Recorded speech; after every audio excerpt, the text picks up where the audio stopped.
자, 후에 살펴볼 하나님의 말씀은 베드로전서 1장입니다.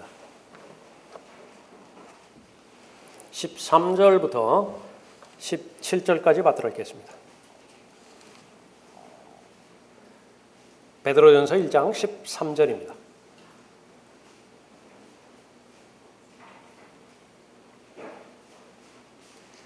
그러므로 너희는 생각의 허리를 동이고 정신을 차려 예수 그리스도께서 나타나실 때 너희에게 가져올 은혜를 끝까지 바라라. 순종하는 자녀들로서 이전에 무지하던 때의 정욕에 너희 자신을 맞추지 말고 오히려 너희를 부르신 그분께서 거룩하신 것처럼 너희도 모든 행실에 거룩하라. 이는 기록되기를 내가 거룩하니 너희도 거룩하라고 하시기 때문이니라.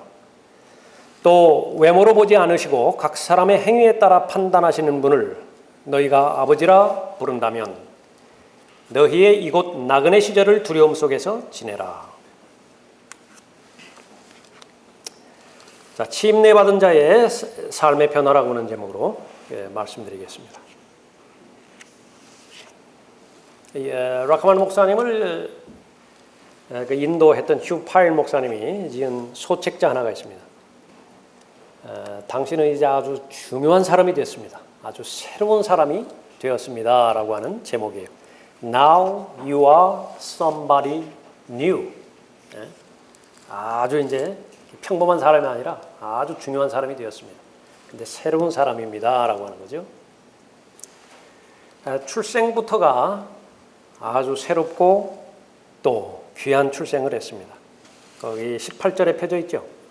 이는 너희가 아는 바와 같이 너희가 너희 조상들로부터 전통으로 이어받은 너희의 허망한 행실에서 은이나 금 같은 썩어질 것들로 구속된 것이 아니라 은이나 금 같은 썩어질 것들로 구속된 사람, 이 부분을 배경으로 태어난 사람 뭐라고 부르는지 아시죠? 금수저, 은수저예요. 19절에 흠도 없고 점도 없는 어린 양 같은 그리스도의 보배로운 피로 된 것이기 때문이라 언급하고 있습니다. 그야말로 로열 패밀리예요. 전체의 몇 퍼센트에 해당되는 것이냐? 그러니까 1%도 안 될 거예요. 0.1%도 안 될 것입니다. 그러나 왕족이에요. 왕손입니다. 아주 귀한 출생부터 시작했습니다. 소속은 어디냐? 그러면은 그렇게 새롭게 예수 그리스도의 보혈로 거듭난 하나님의 자녀는요, 모두가 다 예수님 소속이에요. 그런데 역도 진리입니다. 예수님이 여러분 소속이에요. 그러니까 여러분은 예수님께 속해 있고 또 예수님은 여러분에게 속해 있습니다. 그것이 고린도 후서 5장 17절의 말씀이에요. 손을 긋는 것인데요. 인생을 크게 둘로 나눈다. 세상은 어떠한 기준과 표준으로 나누는지 몰라요. 뭐 30대, 40대를 기준으로 하는 것인지 결혼 전후를 해서 나누는 것인지 모르지만은요. 성경은 분명하다고요. 예수 그리스도를 개인의 구조로 영접한 그 순간이 기준입니다. 그 이전에는 옛 삶이에요. 다 옛 것들입니다. 그 이후에는 모두가 다 새 것들이에요. 새로운 피조물이라 그렇게 언급하고 있죠. 모든 것이 새롭게 되었도다 선언하고 있는 것입니다. 그러면 그러한 삶의 새로운 목표가 주어지는데 그 목표는 빌립보서 2장 15절에서 기록되기를 이는 너희 하나님의 아들들이 흠없고 순전하여 비뚤어지고 변질된 민족 가운데서 책망받지 않게 하려 함이니 너희는 빛들로서 세상에서 비추는 자들이라. 생명의 말씀을 제시하여 내가 헛되이 달리지도 아니하였고 헛되이 수고하지도 아니하였다는 것을 그리스도의 날에 내가 자랑하려 함이라. 분명하고 선명한 목표를 제시해 주셨던 것이죠. 그리스도의 날에 자랑하는 것, 그것이 이제 여러분의 목표가 되는 것이죠. 예수 그리스도께서 나를 위해 죽어 주셨어요. 예수 그리스도께서 나를 위해서 희생이라고 하는 모든 희생은 다 해 주신 것입니다. 그럼 마지막 날에 이제 들림 받아서 예수 그리스도를 만나 뵙게 될 텐데 모두가 다 자랑하는 것이에요. 그렇다고 한다면 이제는 이 지상에 사는 동안에 어떠한 삶을 살아야 그리스도인 날에 자랑할 수 있는 것인가? 그 이제 성경대로 믿는 그리스도인이라고 하는 이름이 거기에서 나온 것입니다. 내가 그들에게 아버지의 말씀을 주었더니 세상이 그들을 미워하였나이다. 이는 내가 세상에 속하지 아니한 것 같이 그들도 세상에 속하지 아니하기 때문이옵니다. 내가 기도하옵는 것은 아버지께서 그들을 세상에서 데려가시라는 것이 아니었고 그들을 악에서 보호해 주시라는 것이옵니다. 그러니까 여러분이 예수님의 입장이라고 한다면요, 이제 곧 있으면은 고난을 통과한 다음에 이제 승천하실 거예요. 지금까지 최선을 다해서 가르치고 설교하고 보호했던 제자들이 이제 땅에 남겨질 것입니다. 그 제자들을 통해서 앞으로 믿게 되어질 사람들도 예수님께서 다 마음에 품고 계세요. 이제는 육체적으로는 만나지 못합니다. 그러면 아버지께 무엇인가를 부탁을 드려야 되는데, 간청을 드려야 되는데, 그러니까 제일 본질적인 간구는 무엇인가? 그러니까 그것이 요한복음 17장 14절, 15절에 나와 있는 예수님의 중보 기도예요. 여러분이 예수님 같으면은 여러분이 자녀들을 이 땅에 남겨놓고 이제 먼저 그렇게 가게 되어진다고 한다면 어떠한 부탁을 하게 될 것인가? 그것은 바로 성경의 관점에서 비춰보면 가장 본질적인 것, 그것은 악에서 보호해 주십시오라고 하는 것입니다. 지금 이 시간에도요, 여러분 자녀를 위해서 기도하실 때 악으로부터 보호해 주시라고 그렇게 기도하고요. 구원받지 못한 자녀가 있다고 한다면 그것은 하나님 앞에 간구하는 거예요. 한 사람의 혼이 구원받는 것은 사람의 혈과 육의 노력으로 되는 것이 아니기 때문에 두 가지를 우리가 잘 구비해야 됩니다. 하나는 너무 깊게 집착하는 것이, 그렇게 해서 구원받는 것이 아닙니다. 끊임없이 또 하나님 앞에 그것을 요청하면서 기회를 이제 하나님께서 주시겠죠. 그럼 그 기회를 얻는 대로 복음을 증거하면 되는 것입니다. 내가 전하기도 하고 또 다른 사람을 통해서 그렇게 전하기도 하죠. 그러면 악으로부터 궁극적으로 보호받는 것이죠. 악으로부터 구원받는 것입니다. 우리가 구원받았을 때 죄의 형벌로부터는 단번에 영원히 구원받게 되죠. 퍼니시먼트, 죄에 대한 형벌, 그것으로부터는 완전히 자유롭게 되어진 것이 두 번 거론할 문제가 아니에요. 그러나 그 다음에는 끊임없이 이 죄라고 하는 것이 영향을 행사하기를 바라는 것입니다. 자꾸 나에게 유혹으로 다가오고 협박하거나 강압적으로 다가와서 우리 스스로 죄에 굴복하기를 바라는 것이. 그러면 그것은 빌립보서 2장 12절 이후에 있는 것처럼 두려움과 떨림 가운데서 구원을 이루어 나가는 것입니다. 죄에게 항복하지 않는 것입니다. 그러니까 예수 그리스도를 신뢰하고, 그러다가 궁극적으로는 들림받아 올라갈 그때에 이제는 죄를 만날 수 없는 상태에 우리가 이르게 돼요. 죄의 존재로부터 완전히 자유롭게 되어지는 것이죠. 그 가운데서 우리는 현재 진행 중에 있습니다. 그래서 예수님의 기도처럼 그들을 세상에서 데려가시라는 것이 아니었고, 세상에서 데려가 주십시오. 그렇게 구하셨으면 차라리 좋았을 때도 있죠. 지긋지긋하잖아요. 그러나 사명이 있습니다. 우리가 이 지상에서 사는 동안에 할 수 있는 일은요, 심지어 예수님도 하지 않는 그런 일들이에요. 예수님은 몸이 없어요, 몸이. 예수님의 몸은 여러분이라고요. 예수님은 입이 없어요, 입이 지금. 그러니까 여러분이 예수님의 입이 되어드리는 것이 천사도 할 수 없는 유일무이한 일이 있다. 그러니까 그것이 무엇이냐면 이 땅에서 바로 세상의 빛으로서 빛을 비추는 일입니다. 부활의 증인으로서 또 은혜의 복음에 대한 전파자로서 잃어버린 혼들을 예수 그리스도께 인도하는 것이지요. 그러니까 유일하게 거듭난 그리스도인들만 하게 되어지는 것입니다. 그 일을 행하기 위해서는 바로 세상에서 데려가시라는 것이 아니었고 그들을 악에서 보호해 주시라는 것입니다. 그렇게 언급하고 있죠. 두 가지를 우리가 알아야 됩니다. 세상의 본질을 알아야 되고요.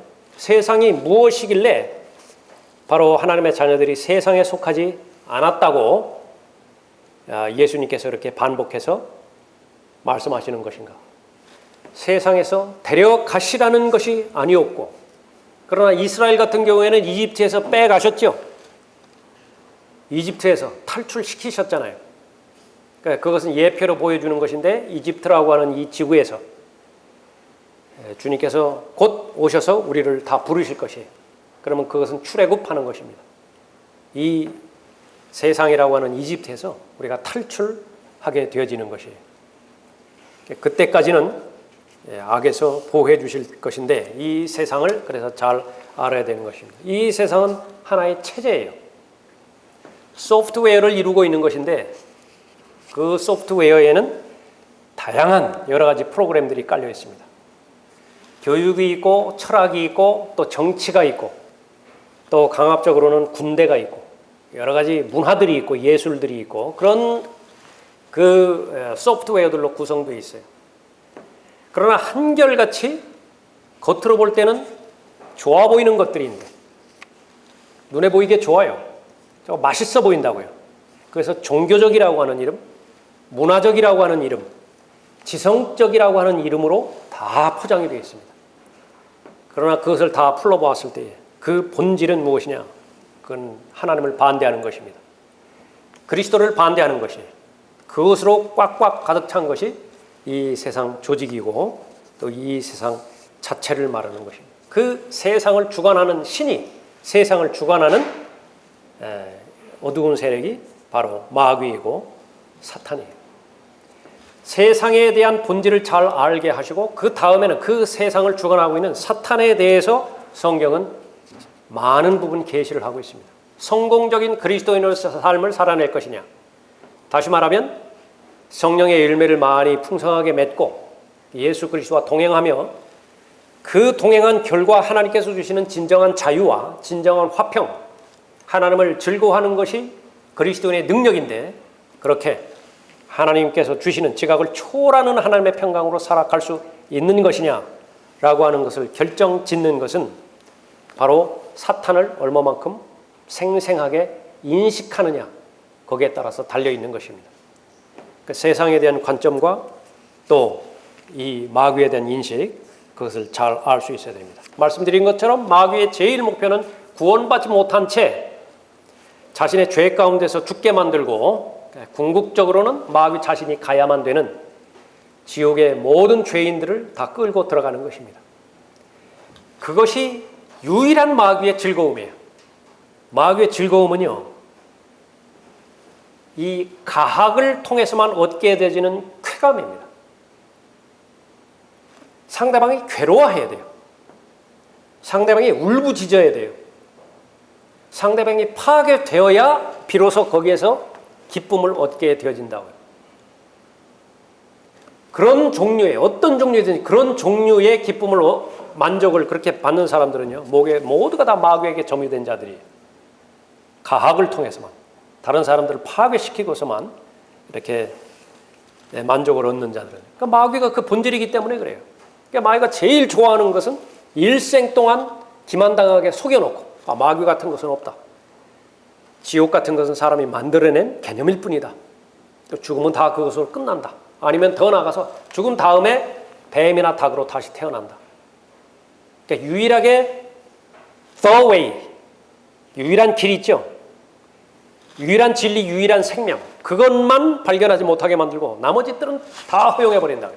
그러니까 예수 그리스도라고 하는 길만 들어서지 못하게 만들어버리는 것입니다. 그 결과 마귀의 목적대로 다 이루어지는 것이죠. 그러니까 구원받지 못하게 방해하는 것, 그것은 고린도후서 4장 4절에 기록된 것처럼 이 세상의 신이 가지고 있는 제일 중요한 목적이에요. 믿지 않는 자들의 마음을 어둡게 하는 것이에요. 그리스도의 영광스러운 복음의 광채가 비치지 못하게 하는 것이죠. 거기에 실패를 해버렸다.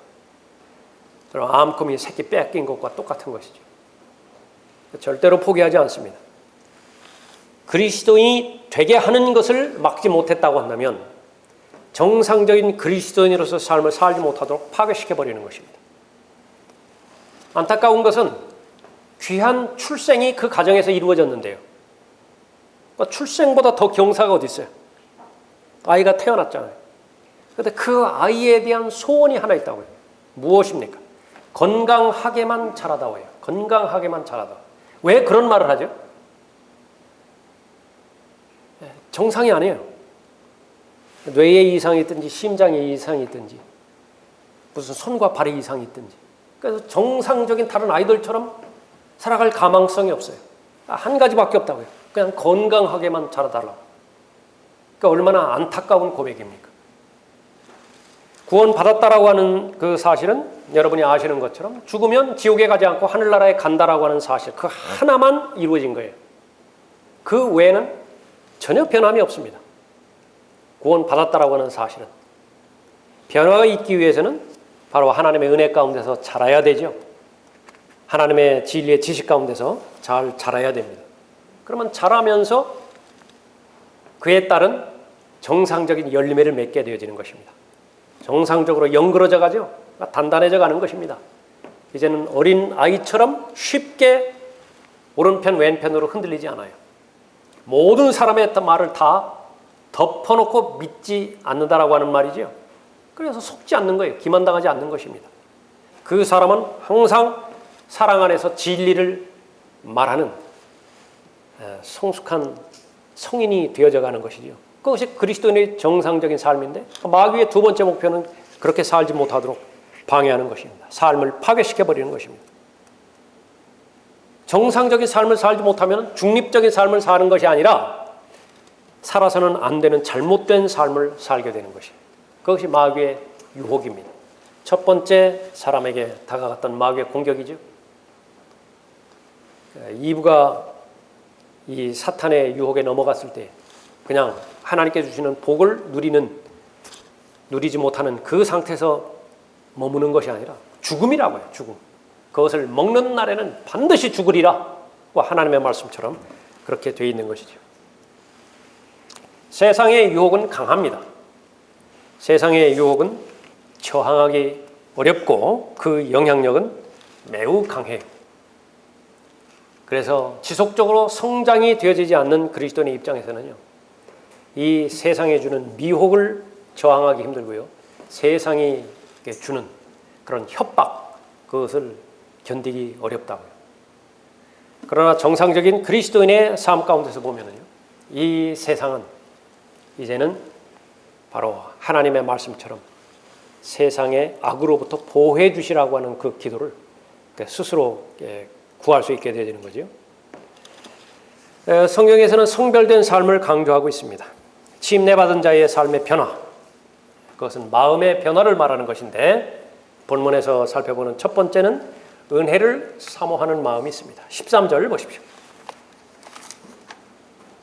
그러므로 너희는 생각의 허리를 동이고 정신을 차려 예수 그리스도께서 나타나실 때 너희에게 가져올 은혜를 끝까지 바라라 언급하고 있습니다. 생각의 허리를 동이고 나약하게 살기를 거부하는 거예요. 지금까지는 나약하게 살았어요. 그냥 되는 대로 살기도 하고요, 타협하기도 하고, 그러나 하나님의 은혜 가운데서 강건한 하나님의 자녀로서 살기로 결심하는 것입니다. 그런데 그 마음이 바로 구원받고 정상적으로 침례에 순종했을 때에 성경에서 제시하시는 마음의 상태를 알려주는 것입니다. 나는 은혜를 사모하는 사람이에요. 그러므로 서서 진리로 너희의 허리띠를 두르고 의의 흉배를 붙이고, 긴 옷이 있죠? 한 벌로 된 옷, 다리까지 내려오는 옷. 평상시에는요 그냥 휘휘 걸으면 됩니다. 유유자적하게. 그러나 무엇인가 일을 하기 위해서는요 반드시 허리띠로 동여매야 돼요. 허리를 동여매야 되는 것입니다. 그러니까 걸리적거리기 때문에 그렇죠.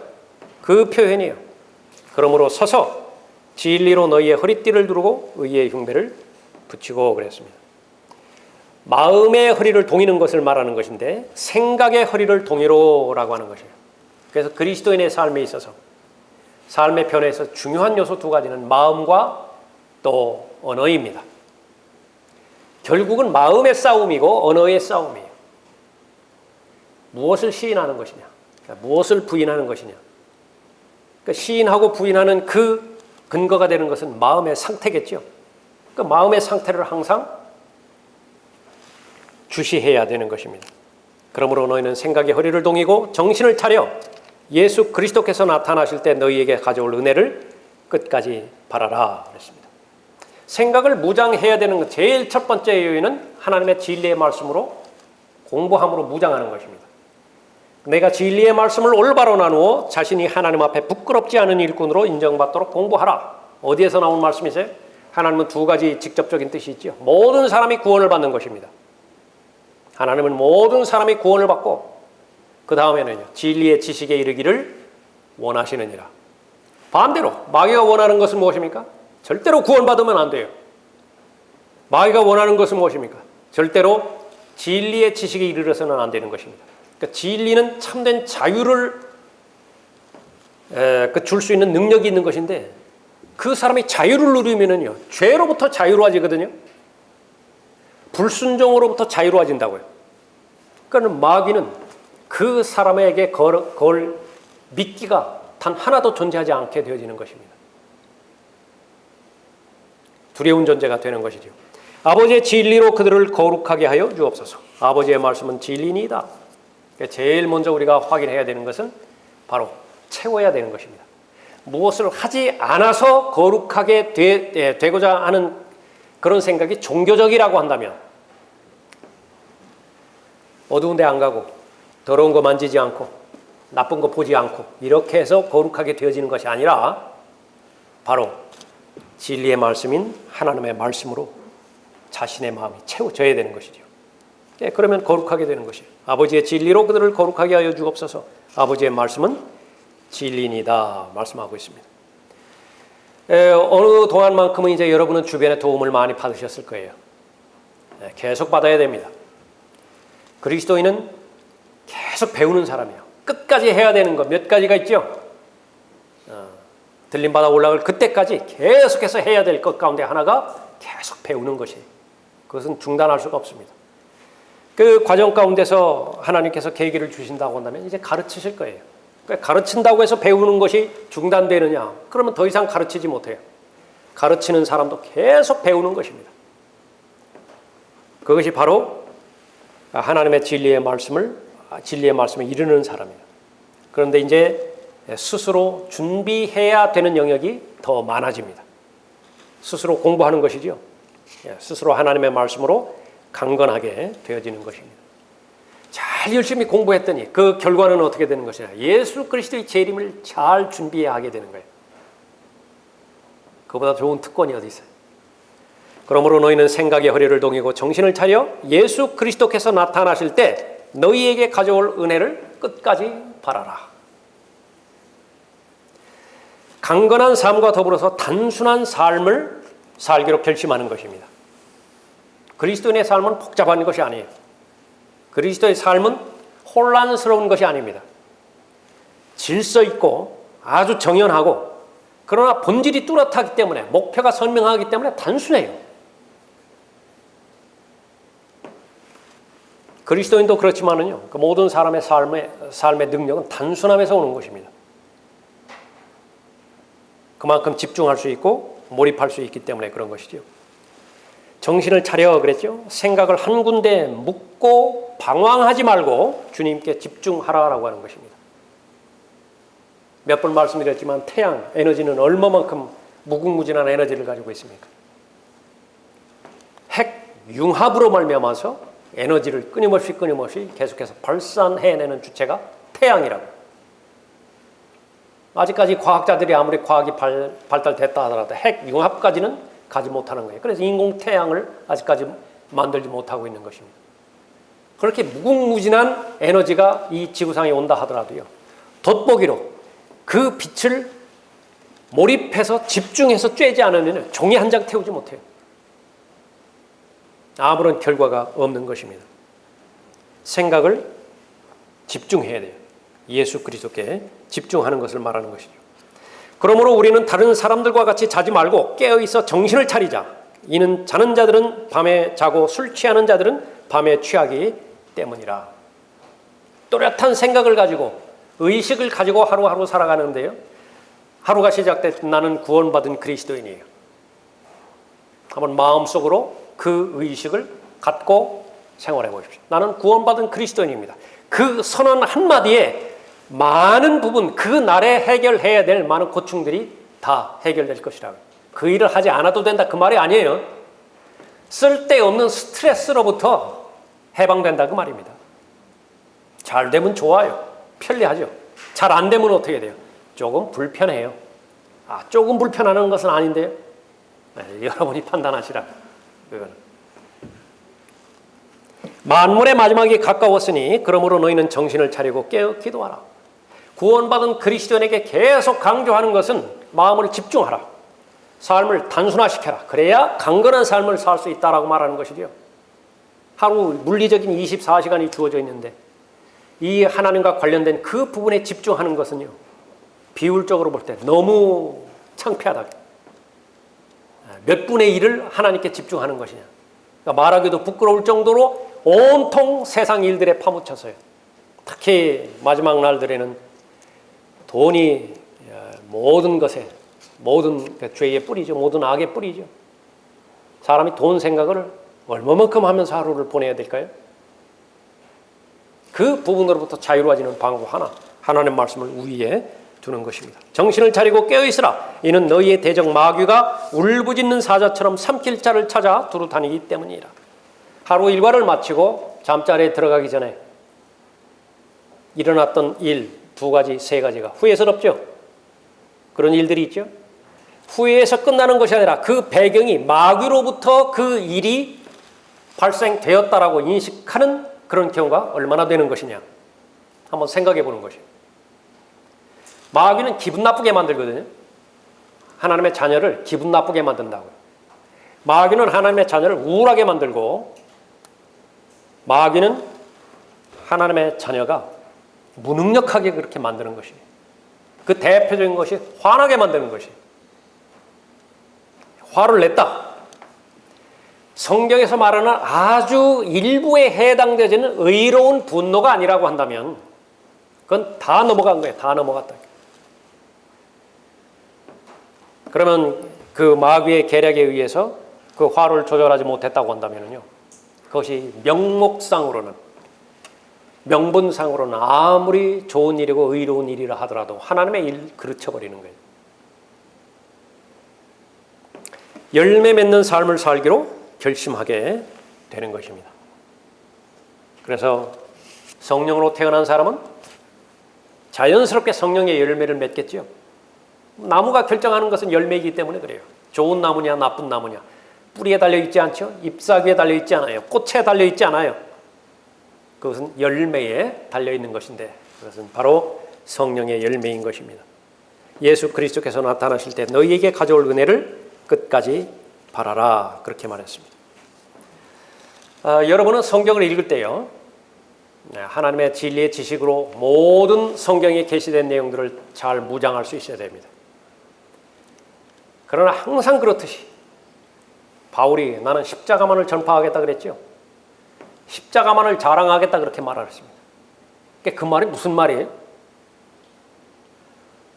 바울이 그렇게 많은 성경을 기록했음에도 불구하고 자신의 고백이라고요. 나는 십자가만 자랑하겠다. 십자가만 전파하겠다. 모든 진리를 십자가로 통과시키겠다 말하는 것입니다.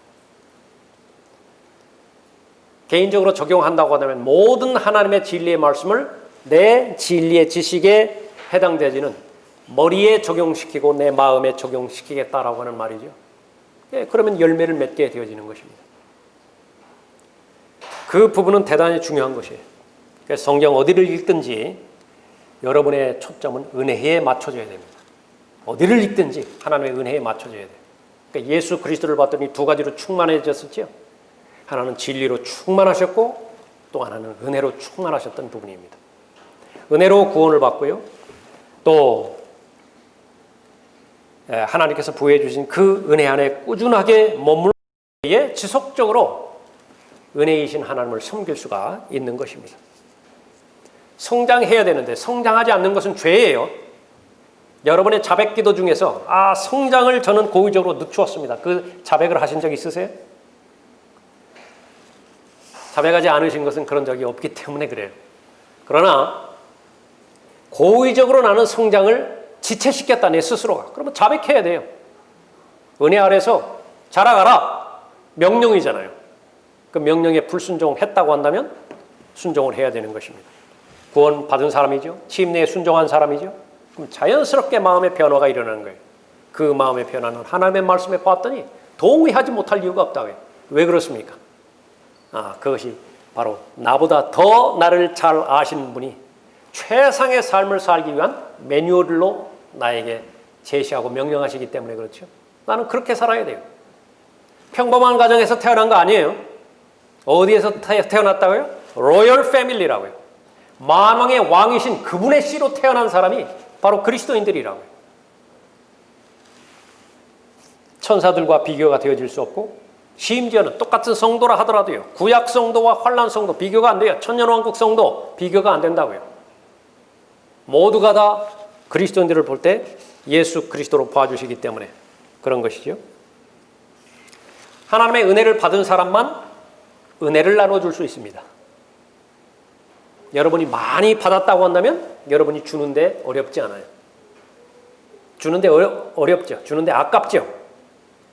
그 문제부터 해결하려고 하지 마시고요. 하늘 쳐다보고서 사모하세요. 간구하세요. 하나님의 은혜를 주십시오. 받는 것에 대한 복, 주는 것에 대한 복, 세상의 기준 따르지 말고요. 예수님의 기준 따르세요. 예수님의 기준에 의하면 받는 것과 주는 것, 무엇이 더 복이 있는 것인가? 그것은 바로 침례에 순종한 사람이라고 한다면 즉각적으로 답을 할 수가 있는 것입니다. 인생의 시련을 통과하는 데 있어서도 은혜가 필요하죠. 내 은혜가 내게 충분하도다. 그 은혜가 있을 때에 하나님의 은혜 가운데 잘 성장하게 되어지는 것입니다. 휴거 때에 모두 다 예수 그리스도의 형상으로 변모돼요. 그것이 은혜예요. 그 은혜 가운데서, 산 소망 가운데서 예수 그리스도를 사모하라라고 언급하고 있습니다. 여러분이 지금 마음에서 가장 시급하게 성취되기를 원하는 것, 무엇이든지 떠올려 보세요. 그리고 그 떠올린 것을 예수 그리스도의 다시 오심, 휴거와 연결시켜 보세요. 다 이루어져요. 다. 무엇이든지 간에 다 이루어진다고요. 건강, 재산, 명성, 또 사람들과의 흐트러져 버린 갈등 관계, 모두 다 무슨 문제든지 간에 예수 그리스도께서 다시 오셔서 들림 받았다고 한다면 다 이루어지는 것입니다. 그것이 바로 하나님의 은혜인 것입니다. 침례 받은 자의 삶의 변화, 마음의 변화가 있죠. 두 번째로 거룩함을 추구하는 것입니다. 그 사람의 마음 가운데는 14절 보십시오. 순종하는 자녀들로서 이전에 무지하던 때의 정욕에 너희 자신을 맞추지 말고 오히려 너희를 부르신 분께서 거룩하신 것처럼 너희도 모든 행실에 거룩하라. 이는 기록되기를 내가 거룩하니 너희도 거룩하라고 하시기 때문이라. 구분되어지는 것을 말하는 것이죠. 얼마나 많은 여자들이 있습니까? 얼마나 많은 남자들이 있어요. 근데 한 남자와 한 여자가 서로 구분이 돼요. 따로 떼어놓습니다. 그래서 한 가정을 이루어요. 서로가 서로에게 구분되어지는 것이고 서로에게 헌신되어지는 것을 말하는 것입니다. 하나님께서 쓰시고자 하는 것입니다. 그 용도를 위해서 하나님 편으로 갈라진 거예요. 분리된 것입니다. 그러니까 거룩함입니다. 이 거룩한 삶 가능하게 하는 것은 순종이라 말씀하시죠. 순종하는 자녀들로서 이전에 무지하던 때의 정욕에 너희 자신을 맞추지 말고 그랬습니다. 마음의 변화를 받은 사람, 그 사람은 순종하는 자녀들이고 모든 행실에 거룩하라. 하나님의 말씀에 순종하는 사람인 것입니다. 모든 행실에서 거룩하라. 성경에서는 항상 총론을 제시하죠. 근데 그 다음에서는 반드시 강론을 제시해요. 성경 공부입니다. 아주 귀한 성경 공부 방법이에요. 강론을 찾지 못하고 총론에만 머물렀으면요, 계속 그 말만 되뇌요. 찾아야 돼요. 바라보는 것을 주의해야 됩니다. 믿음의 창시자의 완성자이신 예수를 바라보라. 히브리서 12장 2절 말씀이죠. 구체적으로 예수 그리스도를 바라보기 위해서는 방해되어지는 것이 무엇인가를 알아야 되죠. 그것을 극복한 사람들의 수많은 선례들이 있죠. 임상 실험입니다. 대표적으로 히브리서 11장에서 모세가 극복했어야 되는 믿음의 장애물들이 있었죠. 그러니까 우리에게 똑같이 이루어진다고요. 그래서 읽고 듣고 공부해서 나의 것으로 만들려고 그랬죠. 요셉이 극복해야 되는 장애물들이 있었어요. 아브라함 역시 마찬가지입니다. 사라 역시 마찬가지죠. 일일이 다 말한다고 한다면 무엇이 부족하다고요? 시간이 부족하다. 죄의 즐거움보다 죄의 비참한 결과를 생각해낸 사람들이 있었습니다. 멀리 보는 사람이에요. 아주 그 눈앞에만 보는 사람은 죄의 즐거움 그것만 봐요. 미끼 그것만 본다고요. 한번 거기에 코가 꿰었을 때에 자신의 운명은 끝나버리잖아요. 아무리 거대한 물고기라 하더라도 그 미끼를 잘못 물었을 때에 그걸로 끝이라고요. 그런데 그걸 여러 번 봤잖아요. 봤는데도 왜 그걸 물느냐고 말이죠. 어리석음으로밖에는 설명이 되어지지 않죠. 특별히 이 시대에 성과 관련돼서 하나님의 심판을 직접적으로 앞두고 있습니다. 침례받은 여러분들, 마귀가 여러분들을 미혹하려고 하고 속이려고 해요. 특히 성경대로 믿는 그리스도인들을 속이려고 할 때는요. 경험상으로 봤을 때, 또 환경상으로 봤을 때 다른 잘못된 교리로 여러분을 신천지로 끌고 가지는 않을 것이라고요. 가실 분들 계세요? 여러분 자신을 통제해야 됩니다. 특히 여러분의 몸을 통제해야 되는데 성적인 범죄의 어떠한 형태라 하더라도 여러분은 노출돼서는 안 되는 것입니다. 얼마만큼 많은 이 성적인 그런 그 범죄를 저지르는 많은 다양한 영역들이 있어요. 우선 생각과 마음부터 무장을 해야 돼요. 계속 그런 그 부분들이요. 그 새가 머리 위를 이렇게 날아가는 것은 그 막을 방법이 없다고 하지만요. 그거 그냥 방치해 두면은요. 계속 새도 알아요. 거기에 계속 가도 안전하다라고 하는 사실을 안다고 말이에요. 하나라도 허용하면 안 돼요. 하나라도. 그냥 그것을 깨닫는 즉시로 있는 힘을 다해서 다 밀어내야 됩니다. 그럴 때에 여러분을 사주신 바로 구주 하나님께서는 기뻐하시는 것이에요. 근데 그것을 계속 흐릿하게 몸으로 움직이지는 않는다라고 하는 변명 아닌 변명 가운데서 그것을 계속 투과시켜버린다고 한다면 계속해서 더럽혀져 가는 것입니다. 주님 만날 때 그리스도의 날 우리가 살펴봤잖아요. 자랑할 수 있겠는가? 그때는 모든 것이 다 드러날 것입니다. 여기 계속 자신을 허용하고 범죄할 때예요. 실제적인 사람들과의 관계 가운데서도 그 관계가 계속 멀어져요. 가까운 친구가 있겠죠. 모든 것을 다 나눌 수 있었던 친구예요. 결혼했다고 한다면 충성스러운 아내가 있을 것이에요. 남편이 있을 것이에요. 뭐를 말을 못하겠어요? 그러나 상처를 입히는 것입니다. 그 상처는 치유되지 않아요. 남자와 여자가 서로 몸이 하나가 되어지는 것을 결혼이라고 정의한 이상 한 번 손상이 간 그런 존경과 신뢰 그것을 회복한다라고 하는 것은 무척 어려운 일이 되어지는 것입니다. 하나님과의 관계에 있어서는 제일 큰 죄의식을 스스로 심어놓는 거예요. 하나님과의 관계 가운데서. 하나님께서 용서하셨죠? 용서하지 못할 죄가 어디 있어요? 하나님 편에서 봤을 때. 그렇다 하더라도 자신이 용서하지 못한다고 누차 말씀드렸습니다. 이 부분들은 또 사람이 가지고 있는 약점인데 마귀는 그것을 계속 죄책감을 갖게 해요. 그 부분으로부터 벗어나지 못하게 방해하는 것입니다. 매일매일 하나님을 두려워하며 하루를 시작하는 것, 그것은 안전한 삶을 보장받는 비결이기도 해요. 하루하루가 시작될 때 오늘 하루도 의미 있는 하루가 되기 위해서는요. 하나님께서 기뻐하셔야 되겠죠. 하나님께서 영광 받으셔야 되겠죠. 모든 시험과 유혹으로부터 저를 보호해 주십시오. 안전하게 하나님 앞에 대책을 마련해 놓은 것입니다. 특히 쉽게 범하는 습관적인 죄가 있어요. 그런데 오늘 그 죄를 짓기 전이에요. 그러면 지혜롭게 그 부분을 먼저 공략해 버리는 것은요, 지혜로운 그리스도인이에요. 먼저 선언하는 거예요. 먼저 책상에 칼을 꽂아버리는 거예요. 아무도 허용하지 않는다. 어떤 것도 허용하지 않는다. 그것을 하나님 앞에 진지하게 말씀드리고 하루를 시작하는 것입니다. 그래서 승리의 깃발, 십자가의 그 기체를 높이 들고 하루를 시작하는 것이죠. 성령 충만한 삶, 충만한 그 사람의 특징인 것입니다. 그래서 민감하다고요. 그 사람 똑같은 환경에 자신이 노출을 될 때도 민감한 것입니다. 더 앞으로 나아간다고 한다면 성령 충만의 결과는 예수 그리스도를 나타내는 것이죠. 성령께서 오신 목적은 예수 그리스도를 증거하기 위해서 오셨잖아요. 그리스도의 영이라고요. 성령 하나님의 이름이. 성령으로 충만해지면 자연스럽게 예수 그리스도는 표출돼요. 예수 그리스도는 현현되게 되어 있습니다. 구령자들의 특징이에요. 예수 그리스도를 증거하는 부활의 증인들의 특징이죠. 이 부분은 훈련부터 시작돼야 됩니다. 자연스럽게 그렇게 되어지는 사람은 없어요.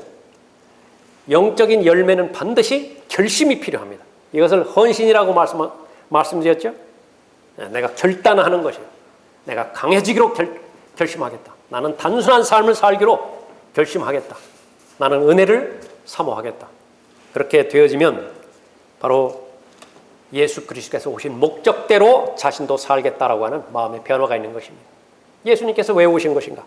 인자가 온 것은 잃어버린 자를 찾고 또 구원하려는 것이라 그렇게 언급하고 있습니다. 거룩한 삶을 살아갈 결심을 하십시오. 습관적인 죄에 대해서 점차 이겨나갈 수 있음을 확신하십시오. 예수 그리스도 없을 때는 도리가 없었어요. 그 생각이 나면 범할 수밖에 없었던 것이죠. 그러나 이제는 다르다고. 마귀는 포기하기를 획책하는 것입니다. 그러나 포기하지 마십시오. 그 결과 침례받은 자의 삶의 변화는 결산을 준비하는 삶을 살게 되어지는 것입니다. 17절 보십시오. 또 외모로 보지 않으시고 각 사람의 행위에 따라 판단하시는 분을 너희가 아버지라 부른다면 너희의 이곳 나그네 시절을 두려움 속에서 지내라 말씀하고 있죠. 시작이 있으면 끝이 있습니다. 선한 일을 시작하셨죠. 반드시 결산하실 때에 대해서 누차 말씀하고 있는 것이죠. 구원이 시작되었다고 한다면 그 구원이 온전히 이루어질 때가 있습니다. 그때는 바로 그리스도의 날이죠. 이는 우리 모두가 반드시 그리스도의 심판석 앞에 나아가서 선이든지 악이든지 각자 자기가 행한 것에 따라 자기 몸으로 행하는 것들을 받을 것이기 때문이라. 마귀가 원하는 것은 어렵지 않아요. 이 모든 분명하게 계시된 이 부분들을 다 삭제시켜버리는 것입니다. 다 제거시켜버리는 것입니다. 생각나지 않게 만들어버릴 것이라고요. 침례받은 사람의 마음의 변화, 이 부분도 금방 잊어버리게 만들 것이라고요. 그러나 이미 하나님의 진리의 말씀을 존중하기로 마음의 결의를 한 사람, 그 사람 하나님의 말씀과 떨어져서 살아갈 수 없는 사람이죠. 여러분은 싫건 좋건 원하든 원하지 않든 그리스도의 심판석에 다 서실 것이에요. 자랑하는 사람이 있는가 하면 수치 가운데 발견되는 사람도 있을 것입니다. 아직 늦지 않았기 때문에 하나님께서는 기록된 말씀을 통하여 기회와 계시를 다시 한번 계속해서 허락해 주시는 것이죠. 우선은 오늘 침례 받으신 분들, 침례 순종하신 분들 다시 한번 하나님의 은혜 가운데서 축하드리고요. 그 축하가 의미가 있기 위해서는 여러분 자신은 계속해서 부인되어져야 되는 것입니다. 예수 그리스도와 함께 죽고 묻혔으며 잊어버리지 마십시오. 옛 것들은 다 묻어버렸어요. 그것이 침례의 진정한 의미이죠. 새로운 삶은 무엇이라고요? 함께 부활했습니다. 그 부활의 능력으로 부활의 소망을 지니고 맡겨주신 여러분의 남은 생애를 살아가는 것이 침례 받은 자의 삶의 본질입니다. 다 같이 일어나시겠습니다.